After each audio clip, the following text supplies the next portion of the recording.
Umhverfisráðherra segir að lög verndi ekki umhverfið á fullnægjandi hátt og boðar breytingar. Hún segist óánægð með að þurfa að staðfesta umhverfismat vegna álvers í Helguvík. Því umhverfisráðherra hefur staðfest umhverfismat Skipulagsstofnunar vegna álvers í Helguvík og vísað frá kæru Landverndar vegna málsins. Hún segir niðurstöðuna sér ekki að skapi en hún eins og aðrir verði að fara að lögum.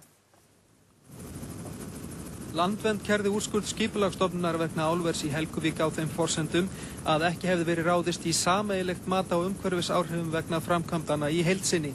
Þess var krafist að framkvæmdir sem tengjast álverinu, svo sem við háspennulínu, virkjanir, flæðigrifju og hafnarframkvæmdir, verði metnar saman. Umhverfisráðuneytið hafnar hins vegar þessari kröfu Landverndar og staðfestir þar með úrskurð Skipulagsstofnunar.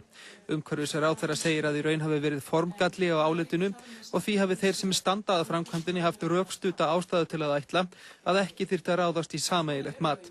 Stjórnvöld þurfi ætíð að huga að meðalhófsreglu og því hafi ráðuneytinu ekki verið stætt á því að leggjast gegn úrskurði Skipulagsstofnunar. Þú sjálf, ert þú sátt við þessa niðurstöðu? Nei, ég get ekki sagt það og ég hefði svo gjarnan vilja geta haft lagaumhverfi og umhverfiskafla í stjórnarskráni svo að ég gæti túlkað lögin umhverfinu í hag. Sú staða er ekki uppi núna. Þórunn ítrekar að margar matskildar framkvæmdir fylgi álveri og þessi úrskurður hafi ekki fosforgildi vegna þeirra framkvæmda sem eigi eftir að fara í umhverfismat. Það sé því ótímabært að álykta sem svo að álver í Helguvík sé komið í höfn og framkvæmdir geti hafist. Eins og ég hef nú stundum orðað það, þeir viti ekki alveg hvað þeir ætla að stinga í samband.